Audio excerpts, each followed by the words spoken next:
여러분, 요즘 아파트라는 노래가 전 세계적으로 엄청난 인기를 끌고 있는 걸 알고 계신가요? 최근 말레이시아의 한 쇼핑몰에서는 수백 명의 젊은이들이 모여 한국어로 아파트를 열창하는 진풍경이 벌어졌습니다. 이들은 단순히 K-팝 팬으로서 노래를 즐기기 위해 모인 것이 아니라 말레이시아 보건부의 금지곡 지정 방침에 반대하기 위해 거리로 나선 것이었는데요.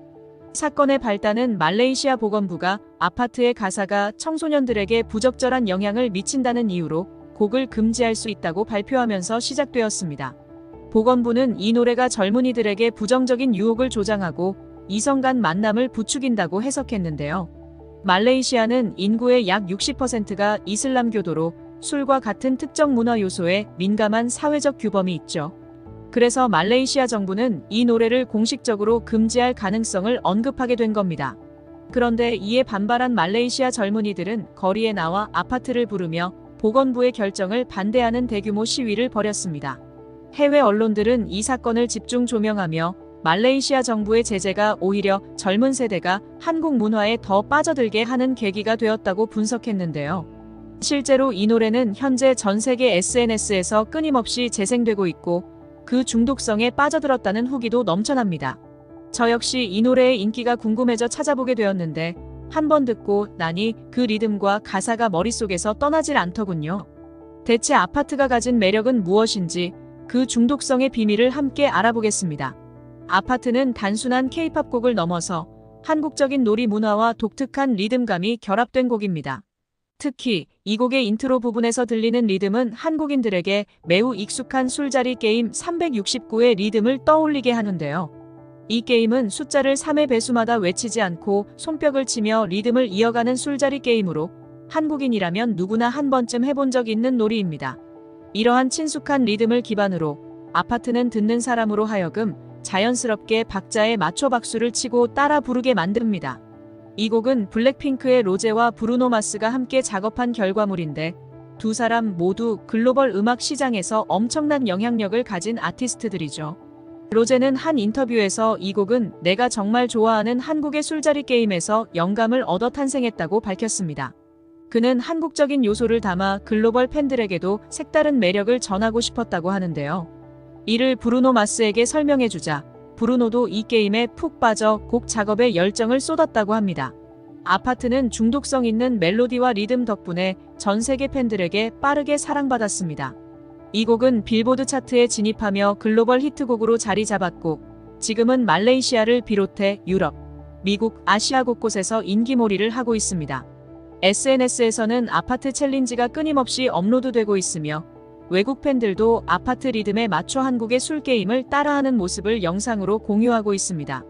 아파트가 이렇게 전 세계적으로 큰 인기를 끌면서 예상치 못한 논란도 여러 가지로 일어났습니다. 일본에서는 아파트가 일본의 한 가수의 2014년 발매곡을 표절했다는 주장이 나왔습니다. 일본의 일부 네티즌들은 두 곡의 멜로디가 유사하다는 이유로 아파트가 일본 곡을 따라 했다고 비난했죠. 실제로 두 곡의 특정 구간을 비교해보면 유사한 느낌이 들 수도 있지만 음악 전문가들은 이런 멜로디가 수많은 곡에서 흔히 쓰이는 코드 진행일 뿐 이를 표절로 보기는 어렵다고 설명했습니다. 오히려 전 세계 팬들은 이 표절 논란에 반박하며 일본의 일부 네티즌들이 한국의 성공을 질투하는 것이라는 반응을 보였습니다. 일본에서는 과거에도 한국의 인기 K-팝 곡에 대해 표절 논란을 제기한 사례가 종종 있었는데 많은 팬들은 이번에도 한국의 인기를 깎아내리기 위한 시도일 뿐이라는 반응을 보였죠. 이런 논란 속에서도 아파트는 여전히 전 세계에서 엄청난 인기를 끌고 있으며 오히려 한국 문화에 대한 관심을 더욱 고조시키는 계기가 되었습니다. 특히 이 노래가 한국의 전통놀이 문화인 369게임에서 아이디어를 얻었다는 사실이 알려지자 외국 팬들은 아파트에 담긴 한국적인 요소에 더욱 매료되었습니다. 그 결과 한국에서만 즐기던 369나 랜덤 게임과 같은 놀이가 해외에서도 큰 인기를 끌게 되었고 많은 외국인들이 소주잔을 들고 아파트 리듬에 맞춰 박수를 치며 한국의 술자리 문화를 체험하는 모습이 곳곳에서 포착되고 있습니다. 그럼 로제는 왜 이 곡을 아파트라고 이름 지었을까요? 그리고 어떻게 이 노래가 해외 팬들에게까지 큰 인기를 끌 수 있었을까요? 이 노래가 발매된 지 일주일도 채 되지 않아 미국 스포티파이 차트에서 1위를 차지하며 역대 K-팝 여성 솔로 아티스트 중 가장 빠른 속도로 글로벌 차트 정상에 올랐습니다. 게다가 틱톡에서는 단기간에 20억 조회수를 기록하면서 전 세계적으로 아파트 챌린지가 시작됐죠. 한국 노래가 이렇게까지 뜨거운 반응을 얻는 모습을 보니 정말 뿌듯하지 않으신가요? 그뿐만이 아닙니다.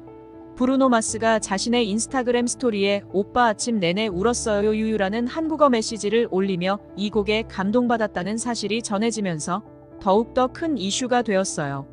이게 실화인가 싶을 정도로 놀라운 일이죠. 과연 브루노 마스가 로제의 아파트에서 어떤 감동을 받았던 걸까요? 오늘 영상에서는 이 신드롬의 배경과 해외 팬들의 뜨거운 반응, 그리고 이 곡이 어떻게 전 세계적인 인기를 끌게 되었는지 자세히 알아보겠습니다. 로제의 아파트는 첫 공개와 동시에 K-팝 팬들 사이에서 엄청난 관심을 받았습니다. 특히 아파트라는 제목이 주는 신선함 덕분에 해외 팬들의 이목을 집중시켰죠. 많은 서양 팬들은 왜 하필 아파트지? 라며 궁금해했어요. 레딧과 트위터 같은 곳에서는 아파트가 한국어로 무슨 뜻인가요? 라는 질문이 끊이지 않았죠. 한국에서 아파트란 주거 공간을 의미하는 단어로 영어의 어파트먼트를 줄여서 부르는 말이지만 서양 팬들에게는 전혀 익숙하지 않은 표현이었거든요. 특히 이 곡에서 로제가 아파트라는 단어를 한국어 발음 그대로 사용하는 부분이 외국 팬들에게 신비롭게 다가갔어요.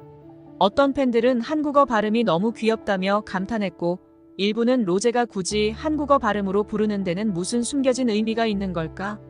라는 추측을 내놓기도 했어요. 이런 호기심 덕분에 팬들은 노래의 의미를 찾아보고 한국어와 한국 문화를 이해하려는 움직임을 보이기 시작했습니다. 이렇게 많은 외국 팬들이 아파트라는 단어에 관심을 가지게 된 또 다른 이유는 이 곡의 뮤직비디오 덕분이었어요. 뮤직비디오는 브루노 마스가 직접 디렉팅에 참여해 흑백의 미니멀한 감성과 세련된 영상미를 뽐냈죠. 블랙핑크의 전 멤버들과는 다른 분위기를 보여주는 로제의 스타일과 브루노 마스의 연출이 절묘하게 어우러지면서 팬들은 이건 단순한 노래가 아니라 예술작품이다라는 반응을 보였습니다. 또한 레딧에서는 브루노 마스가 한국어로 부르는 로제의 파트를 듣고 감동한 팬들의 이야기가 퍼지기 시작했어요. 한 팬은 브루노가 로제의 노래를 듣고 눈물을 흘렸다는 소식이 들려왔을 때 한국과 세계 음악계의 경계가 사라졌다는 생각이 들었다고 말했어요. 이런 반응이 계속되자 팬들 사이에서 브루노 마스가 오빠라고 부르니 진짜 웃기다는 농담도 생겨났답니다. 하지만 아파트가 큰 인기를 얻으면서 예상치 못한 오해가 발생하기도 했어요. 일부 팬들 사이에서는 아파트가 단순히 어파트먼트를 의미하는 것이 아니라 한국에서 특별한 감정을 담은 단어라는 소문이 돌기 시작했어요. 노래에서 로제가 반복적으로 아파라고 부르는 부분이 마치 감정적인 고통을 표현하는 것처럼 들렸던 거죠. 레딧의 한 팬이 아파트가 한국어로 슬픔을 의미하는 단어라면서요? 라고 묻자 댓글로 아파트는 슬픈 감정을 나타내는 단어라고 들었다는 잘못된 정보가 퍼졌어요. 이 소문은 삽시간에 SNS를 통해 전파되었고 많은 팬들이 이 오해를 사실로 받아들였어요. 결국 트위터와 인스타그램에서는 아파트가 슬픔을 의미한다니 이 노래가 더 감동적이다라며 감정을 공유하는 글들이 넘쳐났죠. 이 오해가 커지자 로제의 소속사에서는 급하게 해명에 나섰습니다. 아파트는 단지 어파트먼트를 한국식으로 줄여 부르는 말일 뿐 슬픈 감정과는 무관하다는 설명이었어요. 하지만 이미 아파트를 슬픔의 상징으로 받아들인 팬들 사이에서는 해명이 무색할 정도로 아니, 그러면 감동받았던 내 마음은 뭐지? 라며 웃음을 터뜨리는 반응이 이어졌습니다. 그 후에도 팬들은 아파트가 슬픔이든 아니든 상관없다. 난 이 노래가 너무 좋다며 여전히 뜨거운 애정을 표현했어요. 이 에피소드는 곧 아파트 신드롬에 더욱 불을 붙였고 전 세계 팬들이 자신만의 아파트 의미를 찾아 영상과 리뷰를 올리는 등 열광적인 반응을 보여주었어요. 결국 로제의 아파트는 단순한 노래 이상으로 하나의 문화적 현상이 되었어요. 전 세계의 팬들은 아파트라는 단어를 통해 한국의 라이프 스타일과 한국어에 대해 더 깊이 관심을 가지게 되었고 한국 문화의 매력을 발견했죠. 특히 레딧과 트위터에서는 한국어에 대한 관심이 높아지면서 한국어를 배워보고 싶다는 팬들이 점점 늘어났어요. 한국어가 예쁘다는 반응은 물론 이제 한국에 가서 진짜 아파트에서 살아보고 싶다는 댓글도 심심치 않게 볼 수 있었어요. 또한 뉴욕타임스는 로제의 아파트가 전 세계를 사로잡으며 K-팝이 새로운 방식으로 문화적 경계를 허물고 있다는 기사까지 실었죠. 과거 사이에 강남 스타일이 유행했을 때와는 또 다른 느낌으로 한국의 음악과 문화가 글로벌 팬들의 일상 속에 자연스럽게 스며들고 있다는 평가를 받았어요.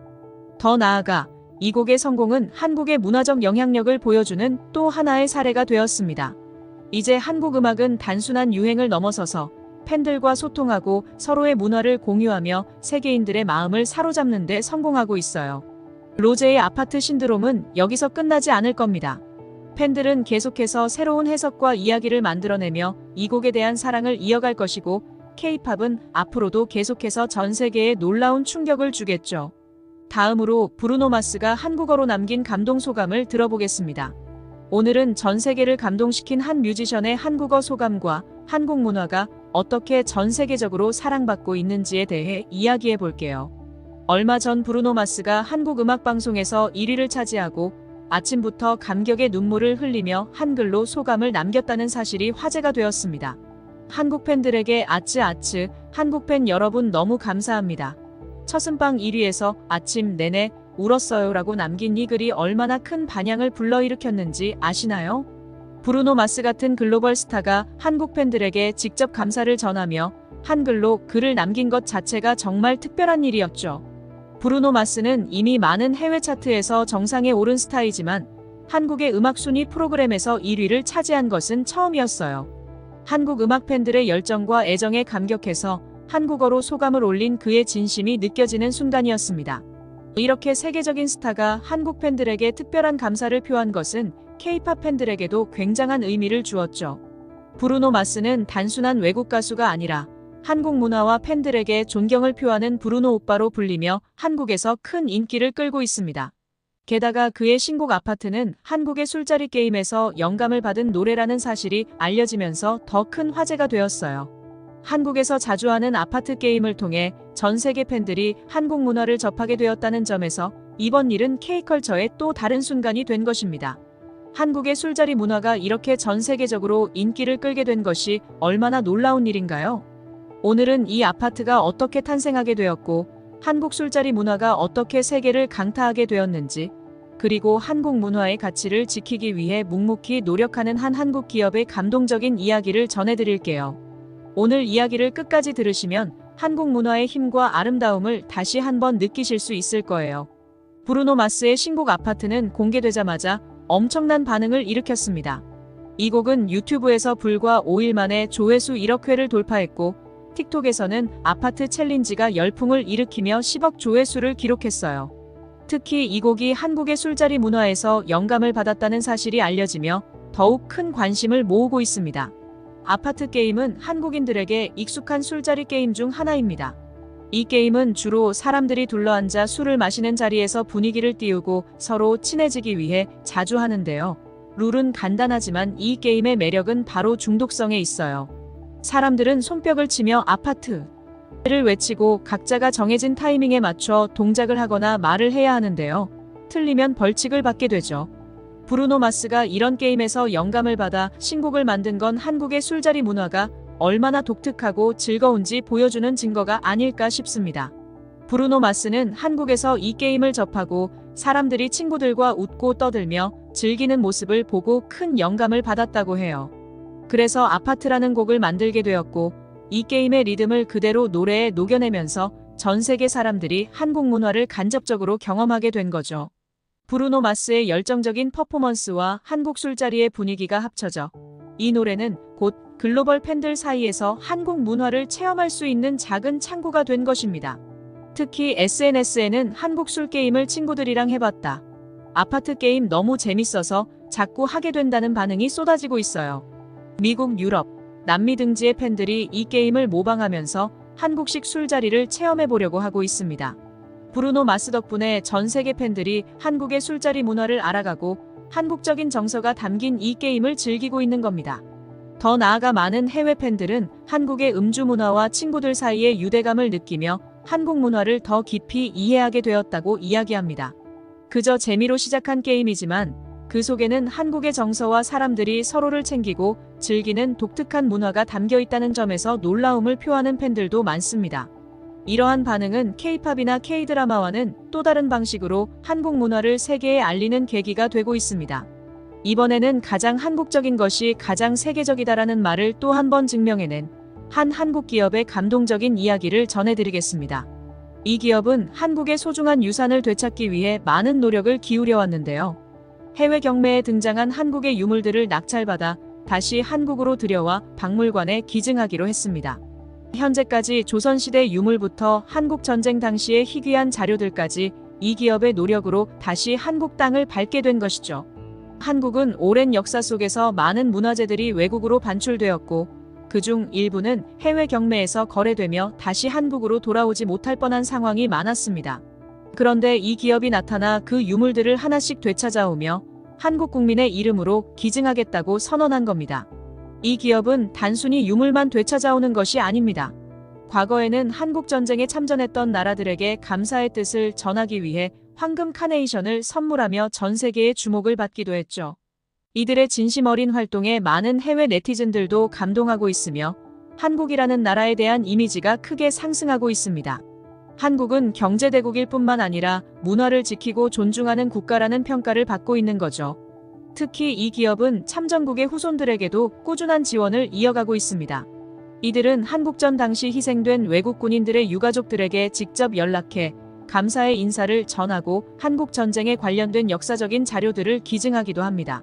이 같은 활동이 알려지면서 해외에서 한국이 정말 존경스러운 나라, 자신의 역사와 문화를 지키려는 한국의 모습이 감동적이다라는 찬사가 이어지고 있답니다. 이 기업의 열정적인 활동 덕분에 수많은 한국인들 역시 그들의 행보에 동참하고 있습니다.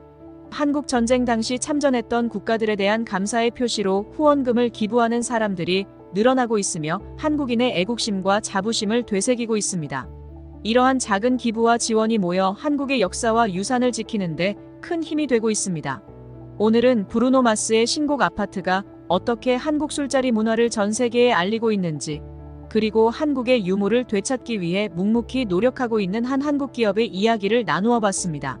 전 세계 사람들이 한국의 문화를 즐기고 또한 기업의 헌신적인 노력으로 한국의 역사가 지켜지는 모습을 보니 정말 가슴이 벅차오르지 않나요?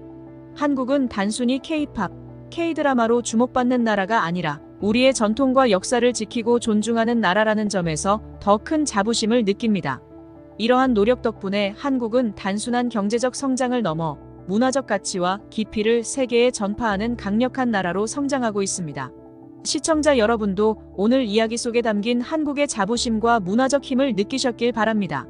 한국 문화가 세계 속에서 얼마나 특별하고 감동적인 가치를 지니고 있는지 앞으로도 우리는 많은 사람들에게 알릴 수 있을 거예요. 오늘 영상이 마음에 드셨다면 구독과 좋아요 부탁드리며 앞으로도 한국의 매력과 감동적인 이야기를 더 많이 전해드릴 테니 기대 많이 해주세요. 감사합니다.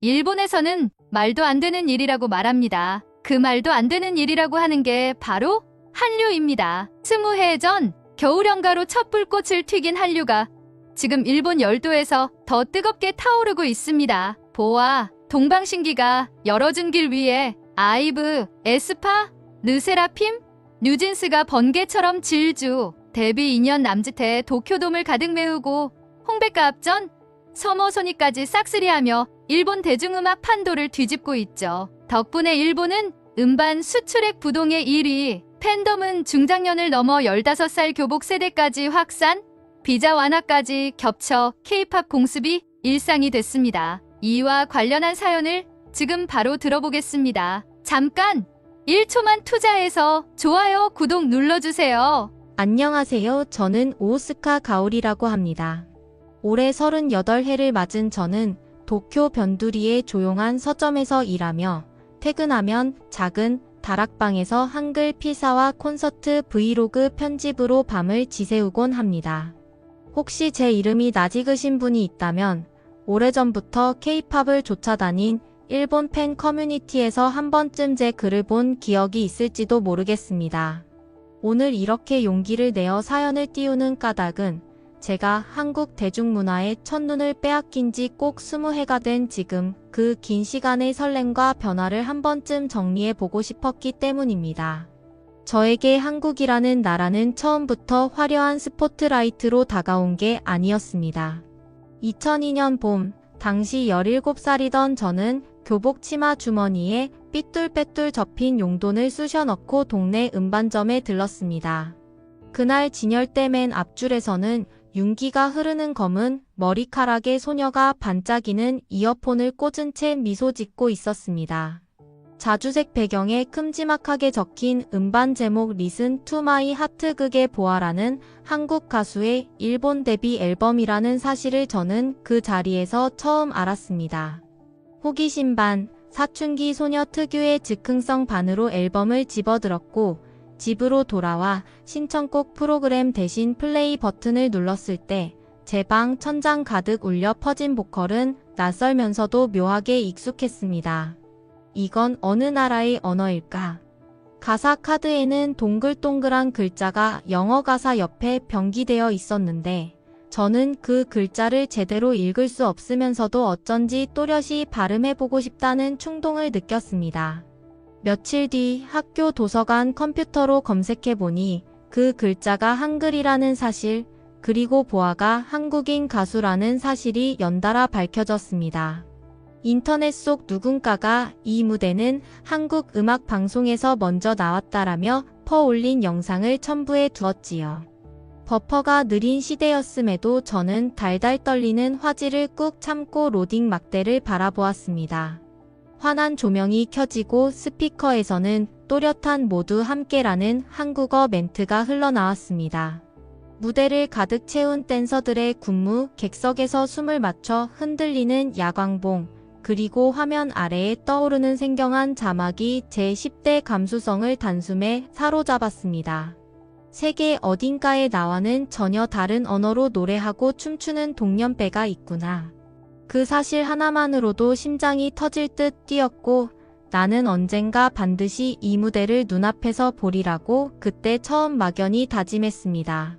보아의 진동이 채 가시기도 전에 2003년 겨울 엄마가 퇴근 뒤 한 손엔 도시락 가방, 다른 손엔 검은 비디오 테이프를 들고 돌아왔습니다. 회사 동료가 빌려줬다며 겨울연가라 적힌 데칼코마니 표지를 자랑하듯 흔드셨죠. 그날 저녁 엄마는 라면 국물에 김치 한 조각을 곁들이며 한국 드라마가 얼마나 순정적인지 들어봤니? 하고 저를 불렀습니다. 저는 사실 그때까지만 해도 한국어 대사는 어딘가 멀게 느껴졌지만 엄마 옆자리에 앉아 자막을 읽어 내려가다 울컥 눈물을 흘리고 말았습니다. 눈 덮인 남이섬 산책로보다 더 충격적이었던 것은 교실 복도에서 유진이라 불리던 여주인공의 이름 발음, 그리고 주위 관객들이 푹 빠져버린 그 진중한 분위기였습니다. 다음날 학교에 가니 국어 시간 도중 친구들이 몰래 펜시 노트에 준상이와 유진 커플 하트를 그려 넣고 있었고 매점 입구에는 은은한 라일락 향이 담긴 겨울연가 OST가 흘러나왔습니다. 교실 뒤편에서 누군가는 요즘 한국어 학원 등록했대라며 작은 파장을 일으켰습니다. 저도 처음으로 일본어 잡지 대신 한국 연예 잡지를 구입해 브로그로 딸려온 초코색 볼펜으로 한글 가나다를 따라 쓰기 시작했습니다. 그렇게 제 일상 속 빈 공간에는 조금씩 한국이라는 낯선 색채가 스며들었습니다. 대학교에 진학하고 기숙사에서 맞이한 21살의 새벽. 저는 코인 세탁기 앞에서 빨래를 기다리며 동방신기의 러브 인 더 아이스 라이브 영상을 반복 재생했습니다. 무대 후렴 후 방청객이 지르는 떼창은 서서히 높은 파도처럼 부풀어 무대를 덮쳤고 그 압도적 호흡에 저는 두 손으로 이어폰을 꽉 움켜쥔 채 소름이 돋았습니다.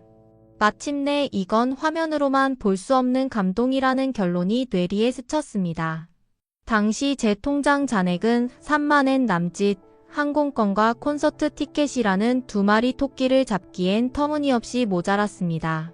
그래도 저는 지방 아르바이트를 찾아 나섰고 방학 2달 동안 밤 기차를 타고 딸기 농장에서 새벽 수확을 거들었습니다. 서늘한 새벽 공기 속에서 딸기 향이 귓가를 맴돌 때면 언젠가 인천공항 게이트를 통과하는 제 모습을 그려보며 피곤함을 잊었습니다. 그 여름이 끝날 무렵 마침내 손에 쥔 봉투 안에는 하늘색 항공권과 동방신기 앙코르 콘서트 스탠딩 티켓이 들어 있었습니다. 혼자서 부들부들 떨며 비행기에 오르던 그날 아침의 기억은 지금도 생생합니다. 비행기 창밖으로 구름이 황금빛으로 물들어 가는 사이 내가 지금 한국으로 날아가고 있구나 싶어 눈가가 뜨거워졌습니다. 첫 서울 도착은 낯설음과 환대가 뒤섞인 작은 격동이었습니다. 호텔 체크인을 마치고 창문을 열었는데 익숙하지 않은 고층 빌딩과 한글 간판들이 정직하게 나열된 풍경이 시야를 가득 메웠습니다. 길거리에선 포장마차 통에 부딪히는 국자 소리, 학원 셔틀버스 멜로디, 그리고 스마트폰 스피커로 흘러나오는 아이돌 노래가 서로 어깨를 부딪히며 흘렀습니다. 저는 그 소음을 기꺼이 허용하며 처음으로 이 도시에 두 발을 내딛는 순간부터 공연은 시작된 거구나라고 느꼈습니다. 그리고 며칠 뒤 잠실 종합운동장. 해질녘 붉은 노을 아래 공연장 앞은 이미 빨간 풍선 물결로 넘실거렸습니다. 문득 옆자리에선 오사카 사투리를 쓰는 또래 여성들이 일본에서 공수한 수건을 흔들고 있었고 반대편에서는 광저우 억양을 쓴 청년들이 초록 캐릭터 봉을 자랑하고 있었습니다. 낯선 이국어와 방언이 뒤섞이자 저는 갑자기 한 가지 깨달음에 손끝이 짜릿해졌습니다. 한국 음악이 우리 모두를 한 지붕 아래 불러 모았구나. 그날 공연 도중 무대의 마지막 전조명과 함께 흐르던 파도 소리와 팬들의 합창이 맞물려 거대한 합주곡을 이루었고 순간적으로 저희 과거와 현재가 한순간에 연결되는 느낌이 들었습니다. 20여 년 전 갈피마다 접어두었던 보아의 하모니, 엄마가 눈물을 훔치던 겨울연가의 첫눈, 동방신기의 고음이 이끄는 파란 응원봉 그 조각들이 머릿속 스크린에서 빠르게 교차하며 저는 숨이 막힐 만큼 벅찼습니다. 공연이 끝난 뒤 객석 조명이 서서히 켜질 때 머리 위로 쏟아진 은색 테이프 한 줄기를 붙잡아 가슴에 품었습니다. 그리고 무심코 중얼거렸습니다. 이 여정이 오늘로 끝나지는 않겠지. 그 예감은 틀리지 않았습니다. 저는 그 순간부터 열차가 레일을 달리듯 스스로도 멈출 수 없는 열정의 궤도 위에 올라섰습니다. 이렇게 시작된 제 작은 사랑은 어느덧 20해를 지나 거대한 이야기로 자라났습니다. 보아가 일본 오리콘 차트 정상을 찍던 해, 동방신기가 도쿄돔을 가득 채우던 해, 소녀시대가 일본 버라이어티 프로그램에서 일본어로 인사를 하던 해, 그리고 방탄소년단이 일본 가수들을 제치고 매출 1위를 기록하던 해. 그 시간들을 통과하며 저는 공연장 객석뿐만 아니라 일본 내 음반숍, 스타디움 앞 부스, 한글 학원 교실, 그리고 한국으로 향하는 수많은 비행기 좌석을 오가며 한 나라와 한 나라 사이를 오가는 문화의 다리 위를 걷고 있음을 실감했습니다. 최근에는 아이브, 에스파, 르세라핌, 뉴진스 같은 네 번째 물결이 도쿄돔과 오사카 교세라돔을 수놓는 모습을 바라보며 세상이 이렇게까지 변했구나 하고 놀라곤 합니다. 20해 동안 관객석 평균 연령도 변했고 응원봉 색깔도 바뀌었으며 무엇보다 일본 팬층이 30대를 넘어 16살, 14살까지 내려왔습니다. 그들은 교복 치마 주머니에 굳은 용돈을 넣던 과거의 저와 꼭 닮아 있습니다. 그리고 올해 여름 저는 우연히 정부 관보를 통해 일본 공연 비자 제도가 완화되었다는 소식을 들었습니다. 체류 일수는 늘어나고 스탠딩 공연에서 음료 판매까지 가능해졌다지요. 그 문장을 읽는 순간 저는 장난삼아 혹시 내일이라도 데뷔할 아이돌 준비생이라도 된 기분이라고 메모했습니다. 한일 관계가 풀리면서 방송 출연 문턱이 낮아진 덕에 요즘은 한국어 원곡 그대로 일본 지상파에서 울려 퍼지는 사례도 부쩍 늘었습니다. 불과 10여 년 전만 해도 상상하기 어려웠던 일인데 이제는 도쿄 중심가의 레코드숍 스피커에서 한국어 가사가 자연스럽게 흘러나옵니다. 그 장면을 볼 때마다 저는 마음 깊이 감탄합니다. 문화는 장벽을 넘어서는 가장 따뜻한 속도로 세상을 녹이는구나. 지금도 서점 창가 자리에 앉아 손님이 드문드문 떠난 늦은 밤, 저는 계산대 옆 작은 TV에 서머소닉 무대를 비칩니다. 빗줄기 속에서도 뉴진스가 분홍색 헤어롤을 고쳐가며 열창하는 장면, 그 아래로 비옷을 뒤집어 쓴 3만 관객이 뛰어오르는 모습을 보면 다시금 가슴이 뜨거워집니다. 문득 서가 가장 윗칸에 꽂아둔 한글 교재가 눈에 띄어 꺼내듭니다. 처음 가나다를 배울 때 가자 첫 삐침이 삐뚤어져 속상해하던 스스로가 떠오르죠. 그리고 그 삐친 획 너머로 20해 동안 이어진 제 여정이 한 장의 대하드라마처럼 펼쳐집니다. 관객으로 시작해 기록자로 성장하고 이제는 한국 신인 그룹의 도쿄 쇼케이스 통역 봉사를 준비하는 제 자신을 바라보며 저는 조용히 숨을 고릅니다. 이 모든 시작은 교복 주머니에 숨겨두었던 작은 용돈 한 장이었지. 그렇게 달려온 20회의 레일 위에서 저는 또다시 마음속 연필로 달력을 꾹 눌러 표시합니다. 다음은 언제, 어디서, 누구의 무대를 만나야 할까요? 이 설레는 물음표 하나가 제 이야기를 앞으로도 끝없이 이어줄 것이라는 사실을 믿으면서요. 그로부터 서너 달이 흐른 뒤였습니다. 늦가을 비 냄새가 서점 창문 틈으로 스미던 어느 날, 회사 사보 담당 선배에게서 전화 한 통이 걸려왔습니다. 가오리 씨, 혹시 한국 새 걸그룹 쇼케이스 통역을 맡아줄 수 있나요? 티켓 홍보 기사도 겸해야 해서요. 순간 심장이 덜컥 내려앉았습니다. 과거라면 상상조차 못했을 공식 제안이었거든요. 선배는 덧붙이길 신인 그룹이라 아직 일본 방송 경험이 없으니 간단한 일본어 멘트만 정리해주면 돼요 라고 했지만 제 귀에는 천둥처럼 울렸습니다. 20년간 객석에서 몸으로 느낀 감동을 무대 뒤 언어로 전달할 기회라니. 저는 숨도 고르지 못한 채 도와드리겠습니다 라고 대답했습니다. 수화기를 내려놓는 동시에 두 손이 떨려 노트를 넘기지 못할 정도였지요. 돌아보면 예전엔 신인이 일본 무대에 서려면 2해 넘게 경력을 쌓아야 했습니다. 하지만 올해부터 바뀐 규정 덕분에 활동 경력 제한이 사라졌고 체류 기한도 한 달 가까이 늘어났습니다. 그 변화가 제 삶을 이렇게 빠르게 끌어당길 줄은 몰랐습니다. 저는 곧장 퇴근 도장을 찍고 동네 도서관으로 달려가 자료를 긁어모았습니다. 그룹의 데뷔 연역, 한국 음악방송 출연 클립, 멤버 각자의 취미와 특기까지 꼼꼼히 적어 내려가며 마치 졸업 논문을 쓰듯 밤을 지새웠습니다. 그리고 일본어 대본 옆에 한국어 발음을 한글로 옮겨 적은 뒤 거울 앞에서 작은 무대 인사를 연습했습니다. 쇼케이스 당일 도쿄 시부야의 라이브 하우스는 아직 낮인데도 분홍빛 머리띠와 자수 스티커를 붙인 팬들로 붐볐습니다. 입구 옆 포토월 앞에는 중학생으로 보이는 소녀들부터 은퇴를 앞둔 듯한 중년 부부까지 나란히 줄을 서 있었습니다. 저는 목걸이형 스태프 패스를 목에 걸고 무대 뒤편 대기실에 들어섰습니다. 방금 막 리허설을 마친 5 멤버가 양볼을 손끝으로 문지르며 숨을 고르고 있었지요. 큐시트를 받아든 저는 정중히 인사했습니다. 안녕하세요. 오늘 일본어 진행을 도와드릴 오스카 가오리라고 합니다.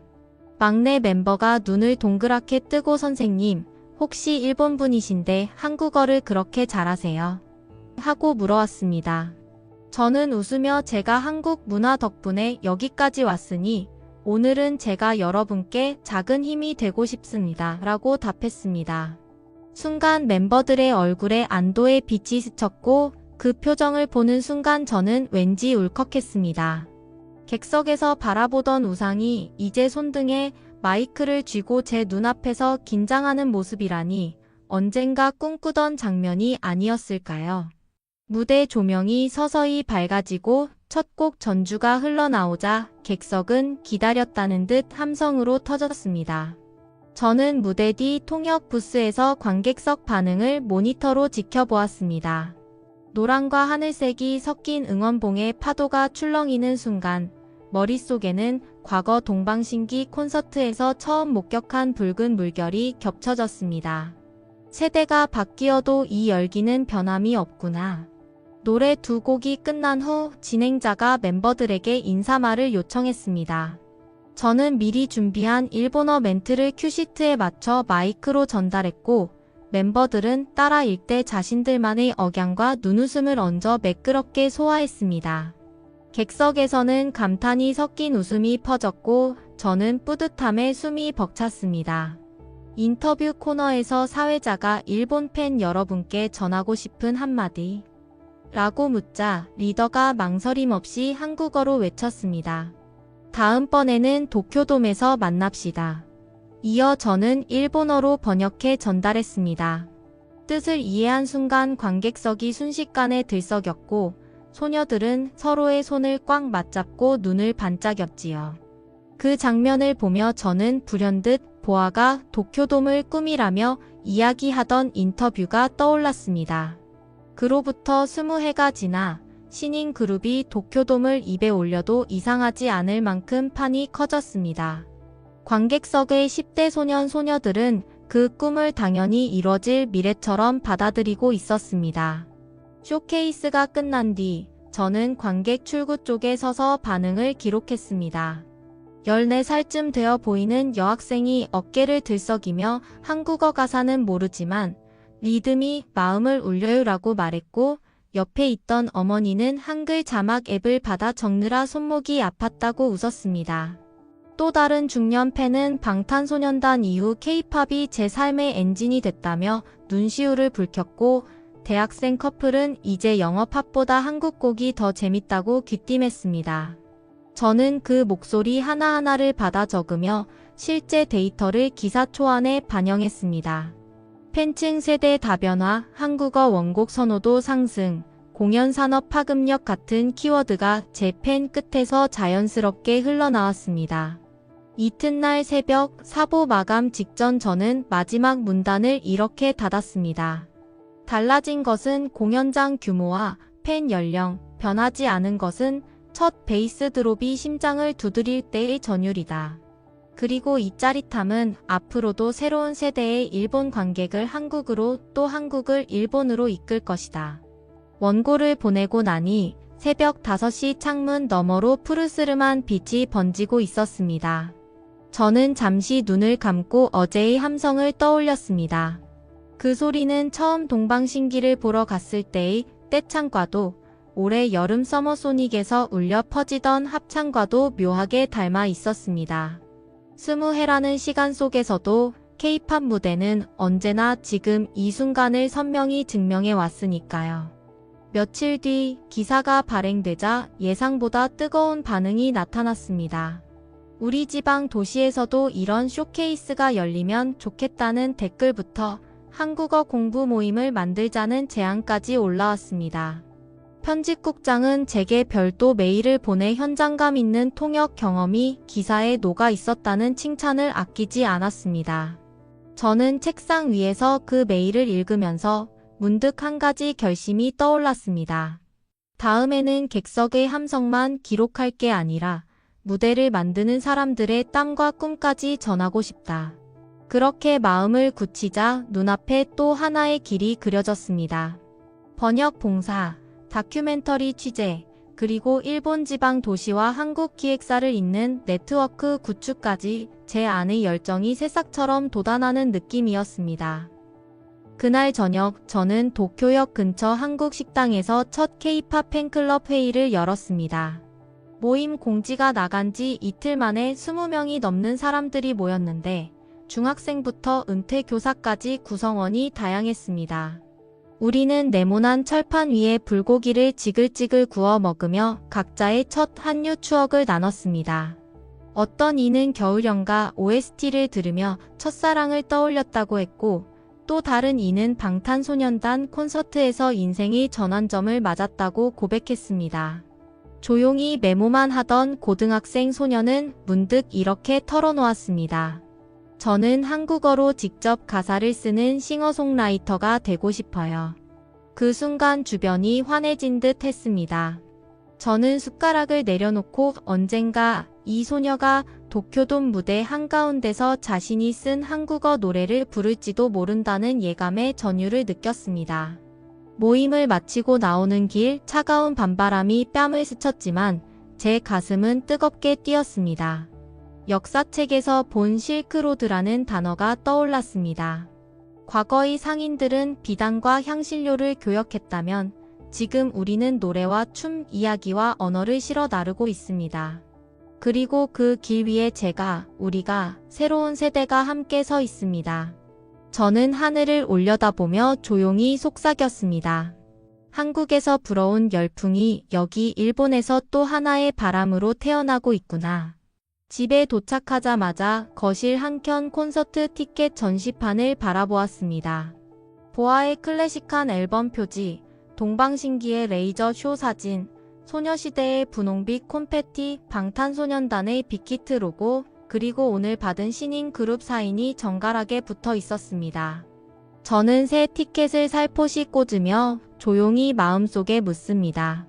이 모든 시간을 관통해온 내 열정은 어디로 흐를까? 답은 이미 정해져 있었습니다. 내일도 모레도 제가 살고 있는 일본에서 한국을 향한 작은 다리를 하나씩 놓을 것입니다. 그렇게 한 사람씩, 한 세대씩 이어진 다리 위를 따라 K-팝의 다음 20해가 또다시 시작된다는 사실을 저는 누구보다도 확신합니다. 시간이 지나 겨울 찬바람이 불기 시작할 무렵 저는 또 하나의 제안을 받았습니다. 이번에는 일본 간사이 지방의 중규모 도시 가나자와에서 열리는 K-팝 윈터 페스티벌 현장 통역과 패널 토론 사회를 맡아 달라는 연락이었습니다. 짙은 회색 구름이 드리워진 오후 저는 서점 창가에서 커피 한 잔을 시키며 그 메일을 읽어 내려갔습니다. 페스티벌에는 아이브, 투모로우 바이 투게더, 그리고 데뷔 2달 남짓된 신예 보이그룹까지 무려 12팀이 참가한다고 쓰여 있었습니다. 무엇보다 눈길을 끈 것은 이번 행사가 단순 공연을 넘어 동아시아 대중문화 협력 포럼이라는 부대 프로그램을 포함하고 있다는 점이었습니다. 포럼 주제는 정치적 관계 변화 속에서 대중문화가 지닌 완충 기능이었고, 저는 사회자로서 한국과 일본 양국 패널의 발언을 매끄럽게 잇는 역할을 맡아 달라는 것이었죠. 솔직히 말해 순간 두려움이 스쳤습니다. 팬덤 열기를 전하는 통역과 달리 문화와 외교 산업을 다루는 자리에서는 전문 지식과 균형 감각이 더욱 요구되기 때문입니다. 하지만 서점 천장에 걸린 조명이 살포시 흔들리는 그 짧은 순간, 저는 2년 전 중국 사드 갈등으로 인해 한류가 위축되었던 시절을 떠올렸습니다. 그때 일본 시장이 안전한 항로 역할을 해준 덕분에 K-팝은 거센 파도를 헤치고 돌파구를 찾을 수 있었습니다. 지금 이 자리에서 감정의 다리만 놓는다면 다음 세대는 훨씬 안정된 플랫폼 위에서 춤출 수 있지 않을까. 이런 생각이 머리를 쳤고 저는 결국 매일 회신칸에 또박또박 감사히 수락합니다 라고 적어 넣었습니다. 페스티벌 준비 기간은 채 한 달도 남지 않았습니다. 퇴근 후 서점 불을 끄면 저는 곧장 집 근처 공립도서관 자료실로 향했습니다. 서가 깊숙이 꽂힌 외교 백서와 음악 산업 보고서를 한 뭉치 꺼내어 책상에 펼치고 형광펜으로 문화교류 완충 효과, 팬덤 경제 비자 제도 완화 같은 키워드를 표시했습니다. 새벽이 되면 종이에 20년간 한류 파도 그래프를 손으로 그려보았고 11시쯤 눈꺼풀이 무거워지면 지도를 꺼내어 일본 열도 공연장 분포를 표시했습니다. 이듬해부터 지방 중소도시에서 K-팝 콘서트가 크게 늘어날 것이란 산업 전망치를 읽어 내려가며 저는 문득 이런 예감이 스쳤습니다. 지금 세대가 고등학생이 될 즈음 도쿄나 오사카가 아니라도 한국 아이돌을 만나는 일이 당연해지겠구나. 행사 전날 저는 가나자와역 주변 숙소에 짐을 풀고 현장 리허설에 참여했습니다. 포럼 무대 뒤 프레스룸은 긴장에 찬 기자들로 북적였고 통역 부스 한쪽에서는 음향 엔지니어가 마이크 수준을 조정하고 있었습니다. 저는 간단한 음성 테스트를 마치고 대본을 다시 확인했습니다. 발표 순서는 먼저 일본 문화청 관계자의 개회사, 이어서 한국 기획사 전략팀장의 발표, 마지막으로 양국 경제연구원의 종합 토론으로 짜여 있었습니다. 무대를 내려와 복도를 따라 걸으며 저는 주머니에서 낮은 목소리로 키워드 몇 줄을 읊었습니다. 정치 리스크 회피, 팬덤 자생력, 공연 인프라, 지방 흡수. 그리고 마침내 본 행사 당일이 밝았습니다. 회의장 앞 로비에는 각국 취재진과 학생 봉사자들이 섞여 있었고 벽면 스크린에서는 한글 자막이 흐르고 있었습니다. 저는 사회 좌석에 앉아 첫 발표자를 소개했습니다. 일본 측 관계자는 손에 파워포인트 리모컨을 쥔 채 한류 열풍 20년은 이제 안정성장 국면이라고 운을 뗐습니다. 이어서 팬덤 연령 분포 통계를 제시하며 중고교 비율이 30% 이상이라는 수치를 강조했습니다. 발표가 끝나자 저는 곧바로 한국어로 내용을 요약했습니다. 일본 청소년 사이에서 한국 대중문화의 일상화가 빠르게 진행되고 있다고 설명하셨습니다. 내 옆에 앉은 한국 기획사 전략팀장은 고개를 끄덕이며 마이크를 받았습니다. 저희도 일본 신인 쇼케이스 신청이 지난해 대비 거의 2배 늘었습니다. 그 말이 끝나기도 전에 취재진 셔터 소리가 이어졌습니다. 토론 코너로 넘어가자 분위기는 약간 날카로워졌습니다. 한 일본 경제지 기자가 정치 외교 리스크가 커지면 한류가 위축될 우려가 있지 않느냐며 질문을 던진 것입니다. 저는 사회자로서 균형 있게 다음 발언자를 지목했습니다. 한국 패널은 잠시 미소를 머금더니 한류 20회 동안 정치 갈등이 완전히 없었던 적은 드뭅니다. 그럼에도 팬덤은 스스로 살아남는 생태계를 구축해 왔습니다. 라고 답했습니다. 저는 즉시 일본어로 바꾸어 전달했고 참가자들이 동시에 고개를 끄덕이는 걸 보았습니다. 이어 일본 쪽 패널이 지속 가능한 교류를 위해 양국 지방 도시 간 공연 네트워크를 공식화하자고 제안했습니다. 때마침 관객석 모니터에는 아이브의 홋카이도 소규모 공연 영상이 흘러나왔습니다. 디스플레이 속 떼창과 무대 위 조명이 회의장 조명과 겹치며 묘한 울림을 만들었습니다. 저는 속으로 생각했습니다. 바로 이것이 문화가 외교보다 빠르게 벽을 허무는 방식이구나. 포럼이 끝난 뒤 멤버별 인터뷰 공간에서 신인 보이그룹 막내는 저를 바라보며 수줍게 입을 열었습니다. 선배님, 저희도 언젠가 도쿄돔을 가득 채울 수 있을까요? 저는 웃으며 답했습니다. 도쿄돔도 좋지만 그보다 먼저 지난 봄 강릉 뮤지컬 무대를 돌처럼 다져 놓으셨잖아요. 그 돌을 밟으며 멀리 뛰게 하면 됩니다. 옆에서 듣고 있던 일본 대학생 스태프가 번쩍 손을 들고 대구 메트로 콘서트홀도 빛날이 많다고 거들자 모두의 얼굴에 웃음이 번졌습니다. 그 순간 저는 또렷이 깨달았습니다. 무대를 만드는 건 결국 사람과 사람의 약속이구나. 저녁에는 페스티벌 본 공연이 이어졌습니다. 12팀이 번갈아 오르내렸고 스탠딩 구역 앞줄에서는 15살 학생 팬이 푸른 응원봉을 높이 들었습니다. 새 규정 덕분에 주류 판매가 가능한 스탠딩 바 뒤편에서는 중년 부부가 맥주잔을 부딪혔습니다. 저는 객석을 스캔하다가 넓게 펼쳐진 세대 불문 파노라마에 잠시 말을 잃었습니다. 머릿속에서 일본 음악 시장 수치를 되뇌던 순간 무대 위에서는 뉴진스 노래에 후렴이 터졌고 관객석 모든 손목에서 응원봉 불빛이 파도처럼 출렁였습니다. 그 불빛이 끊임없이 이어지는 모습을 보며 저는 코끝이 찡했습니다. 숫자도 그래프도 결국 이러한 순간의 떨림을 설명하기 위해 존재하지 않을까 싶었습니다. 공연이 끝난 뒤 메인 로비에서는 다음 지방 도시 투어 계획 브로슈어가 배포되었습니다.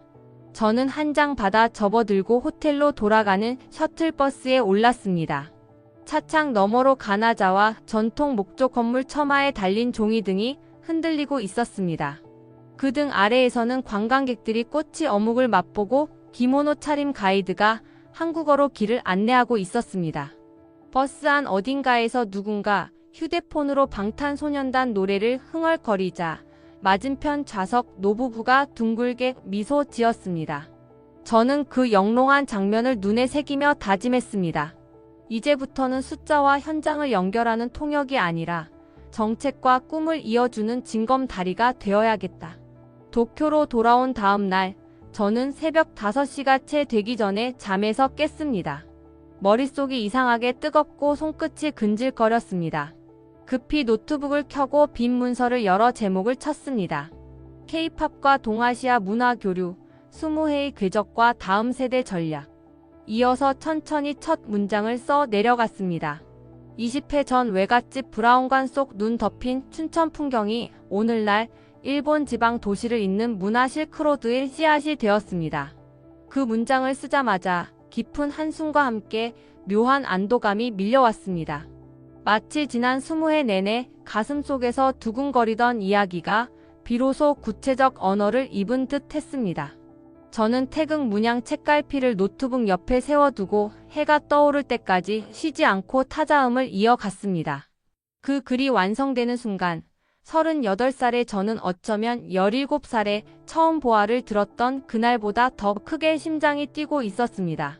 그날 밤 도쿄 스카이트리가 파란 불빛으로 물드는 것을 바라보며 저는 제 마음속에 환히 밝혀진 또 다른 타워를 상상했습니다. 그 이름은 비탑도 음악탑도 아닌 교류탑이었습니다. 공기놀이 돌 5알처럼 작은 이야기들이 층층이 쌓여 언젠가는 하늘을 찌를 만큼 우뚝 솟아오르겠지요. 저는 벽에 붙은 한국어 달력 네모칸을 손끝으로 짚으며 속삭였습니다. 다음은 어디일까요? 후쿠오카, 삿포로, 아니면 더 멀리 오키나와? 달력 위 파란 잉크로 동그라미 쳐진 날짜들이 서로 연결되어 한 줄의 궤적을 그렸습니다. 그 궤적 끝에는 아직 보이지 않는 새로운 무대와 아직 만나지 못한 관객의 얼굴이 흐릿하게 떠오르고 있었습니다. 그리고 그 무대 위에서 또 한 번 전율로 가슴을 울릴 지금 이 순간을 저는 이미 기다리고 있었습니다. 가나자와 페스티벌 이후 2달이 흘러 진눈깨비가 도쿄 골목 전등 아래를 스칠 즈음이었습니다. 저는 마침내 집필을 마친 원고를 품에 안고 일본 문화청 산하연구지원 심사실 문을 두드렸습니다. 칠흑 같은 이른 새벽 손끝이 저릴 정도로 차가운 공기가 폐 끝까지 스며들었지만 제 마음은 한여름처럼 뜨거웠습니다. 38회를 살아오며 처음 제출해보는 공공연구 과제였기에 복사해온 서류가 구겨질까 조심조심 들고 다녔습니다. 제목은 한일 대중문화 상생 플랫폼 구축 연구, 부제는 K-팝 20회, 다음 20회를 위한 지방 교류 모델. 형광펜으로 밑줄 그은 수많은 데이터와 현장 스케치, 그리고 무엇보다 제 체험 기록이 단단히 뿌리를 내리고 있었습니다. 접수 담당 직원이 서류를 넘겨받으며 기획사 배경이 없는 개인 연구인데도 내용이 풍성하시네요 라고 속삭이자 저는 속으로만 20회 동안 쌓인 현장 먼지가 제 가장 든든한 백업입니다 라고 대답했습니다. 심사 결과 발표일까지는 한 달 남짓 눈길 위를 걷는 기분으로 하루하루를 보냈습니다. 서점 근무 시간에도 체크아웃 대기 중인 손님의 책 더미 너머로 시계를 흘끔 확인하며 가슴이 뛰곤 했습니다. 어느 날 퇴근 후 집 현관문을 열자 택배 상자가 발끝에 놓여 있었습니다. 송장에 적힌 발신처는 K-팝 윈터 페스티벌 조직위원회. 박스를 열어보니 행사 사진집과 함께 작은 메모가 나왔습니다. 가오리 선생님의 사회와 통역 덕분에 지방 언론도 행사를 대서특필했습니다. 앞으로도 협력 부탁드립니다. 이 짧은 문장을 읽는 순간 저는 두 손으로 입을 가리며 목을대를 꾹 누르듯 숨을 삼켰습니다. 저는 곧 휴대전화를 꺼내 싱가포르 친구 이블린, 일본 친구 나시에게 메시지를 보냈습니다. 여러분 작지만 중요한 첫 발자국이 찍힌 것 같아요. 곧이어 날아온 답장은 환호로 가득했습니다. 이블린은 보랏빛 불꽃 이모티콘을, 나시는 초록색 박수 이모티콘을 잔뜩 보내며 축하해 주었습니다. 눈이 녹아 비냄새가 코끝을 스칠 무렵 문화청에서 우편이 도착했습니다. 흰 봉투를 뜯는 순간 그 안에 꽂힌 한 장짜리 통지서를 본 저는 그대로 복도 바닥에 주저앉아버렸습니다. 국제문화교류 지원 사업 선정. 제 이름 아래 연구 과제명이 또렷이 박혀 있었고 지원 항목에는 양국 지방 청년 교류 프로그램 시범 운영이라고 적혀 있었습니다. 순간 20회 전 교복 주머니에 구겨져 있던 용돈 지폐 한 장이 떠올랐습니다. 그 작은 열정이 거대한 강처럼 흘러 드디어 공적 시스템의 물줄기와 만난 것입니다. 저는 떨리는 손으로 전화를 걸어 엄마에게 알렸습니다. 엄마, 저 드디어 공인 연구자로 인정받았어요. 수학이 넘어 엄마의 코끝이 벌름벌름 흔들리는 소리가 들려왔고, 이내 미지근한 침묵 사이로 작고 낮은 목소리가 흘러나왔습니다. 가오리야, 너답게 걸어온 길이 누군가에게 도움이 된다니 정말 대견하다. 저는 그 한마디에 왈칵 눈물이 터졌습니다. 지원금은 많지 않았지만 한겨울 난로 앞 모닥불처럼 소중했습니다. 프로그램 구성은 이렇습니다. 한국 지방 소도시, 이를테면 강릉, 전주, 목포 같은 곳에서 열리는 공연 뮤지컬 전통놀이 페어에 일본 고등학생과 대학생 자원단을 파견하고, 반대로 일본의 지방 라이브 하우스와 전통 축제에 한국 청년 공연가를 초청하는 1:1 맞교환 방식. 저는 우선 참가자를 모집하기 위해 서점 지하 스터디룸을 대여해 설명회를 열었습니다. 회의실 문을 열고 들어오는 첫 지원자는 앳된 얼굴의 고교생이었습니다. 그는 종이뱅이를 접어 책상 위에 올려두더니 또렷한 목소리로 말했습니다. 한국 전통놀이 영상을 보고 공기도를 직접 만들어 봤어요. 한국 친구들과 함께 놀고 싶어서 지원합니다. 이어서 대학교 국문학과에 재학 중인 청년, 온라인 댄스 커버팀 리더, 식품공학과 학생까지 다양한 지원자가 줄을 이었습니다. 저는 눈빛 반짝이는 그들을 보며 속으로 다짐했습니다. 이제 내가 무대 뒤 통역사에서 길잡이로, 그리고 뒷세대를 떠받치는 디딤돌로 나아가야겠다. 첫 교류 여행지는 전라북도 전주였습니다. 일본 학생 20명, 한국 측 코디네이터 10명, 그리고 저까지 합쳐 30여 명이 새벽 비행기로 김포공항에 내렸습니다.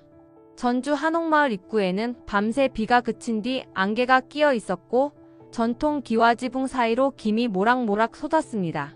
한국 학생 안내자가 일본어로 어서오세요 라고 인사하자 일본 학생들은 준비해온 한글 스티커 이름표를 꺼내 붙이며 잘 부탁드립니다 라고 화답했습니다. 그 순간 두 나라 언어가 뒤섞여 흐르는 공기가 시원한 강물처럼 맑고 투명하게 느껴졌습니다. 첫 일정은 정다워 체험관에서 열린 공기놀이 워크숍이었습니다. 강사인 할머니께서 쑥스러운 듯 손을 비비며 옛날에 우리 동네 아이들은 간장 종지에 공기돌 담아 다녔어라고 하자 일본 학생들은 고개를 끄덕이며 할머니, 저희도 닌자 별 던지기 같은 놀이가 있었어요 라고 답했습니다. 서로 다른 언어, 다른 어린 시절의 기억이 공기돌처럼 튕겨 이리저리 넘어가더니 어느새 하나의 동심으로 합쳐졌습니다. 다음날 밤 전주국제영화제 야외 무대에서 열리는 K-팝 루키 쇼케이스에 참가한 학생들은 객석 맨 앞줄에 앉아 한국어 가사 자막을 또박또박 따라 불렀습니다. 무대 뒤편 통역 부스에서 저는 숨을 죽인 채 그 모습을 바라보았습니다. 20회 전 제가 일본 방송 화면 속 무대에 압도되던 그 떨림이 지금 다시 눈앞에서 재현되고 있었습니다. 중학생 시절부터 마음에 품었던 두근거림이 이제는 새로운 세대의 심장에 그대로 전달되고 있다는 사실에 눈앞이 뭉클하게 일렁였습니다. 공연 마지막 곡이 끝나고 폭죽이 밤하늘에 터지자 일본 학생 대표가 준비한 깜짝 이벤트가 진행됐습니다. 무대 위 스크린에 새하얀 캠퍼스가 나타났고 그 위로 손글씨 한글이 또렷이 새겨졌습니다. 열정으로 이어진 우리 함께 꿈을 노래합니다. 한국어로 쓴 이 문장은 삼성전자 후원 서체가 아닌 학생들이 한밤 교실에 모여 연습한 손글씨 그대로였습니다. 그 문장이 스크린을 가득 채우는 순간 객석과 무대, 그리고 하늘에 흩날리는 콘페티까지 모두 하나로 묶인 듯 했습니다.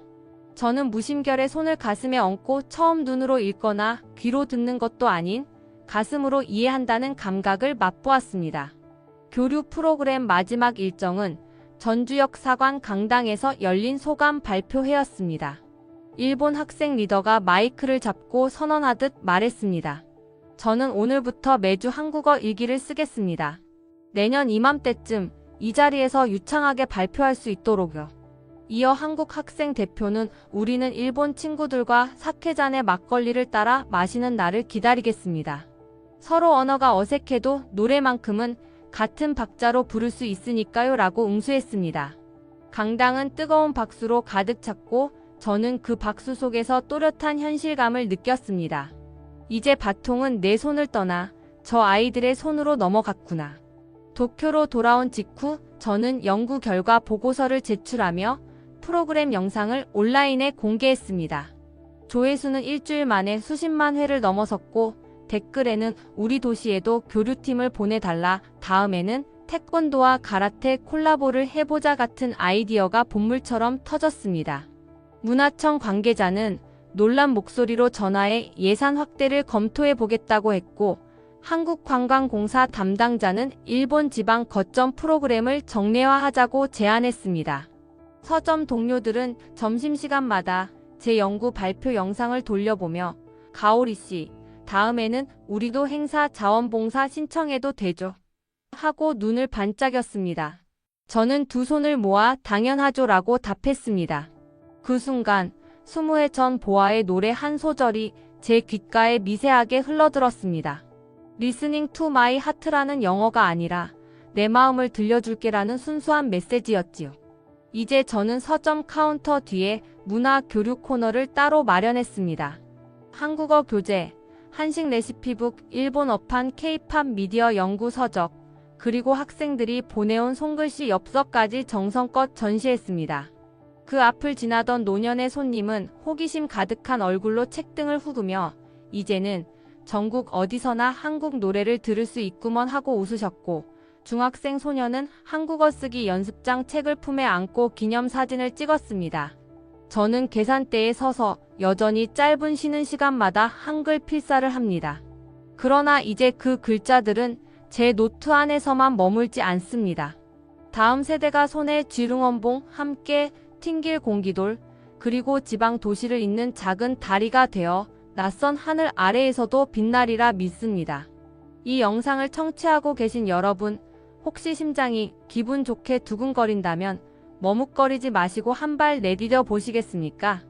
국경과 언어 너머로 당신의 꿈을 들을 준비가 된 무대가 분명히 어딘가에서 반짝이고 있습니다. 저 역시 그 무대를 향해 오늘도 작은 다리를 한 칸씩 놓습니다. 20회 전 겨울 연가를 보며 가슴이 설렜던 소녀가 이제는 무대와 무대를 잇는 길잡이가 되었듯 여러분의 한 걸음도 누군가에게는 새로운 실크로드의 첫 포석이 될 것입니다. 다음 공연장에서 혹은 다음 교류 프로그램에서 여러분을 뵐 날을 고대합니다. 그때까지 서로의 박수와 떼창을 잊지 말아주세요. 지금 이 순간이 당신 이야기의 서막일지도 모릅니다. 여러분께서는 한류 20년 동안 일본을 달군 K-팝 열풍과 4세대 아이돌의 맹활약을 어떻게 바라보고 계신가요? 아래 댓글로 여러분의 생각과 궁금증을 자유롭게 남겨주세요. 그리고 이 영상이 흥미로우셨다면 구독과 좋아요 꾹 눌러주시고 알림 설정까지 해두시면 다음 국뽕 가득한 이야기도 가장 먼저 만나보실 수 있습니다. 여러분의 응원이 더 강력한 콘텐츠로 돌아옵니다.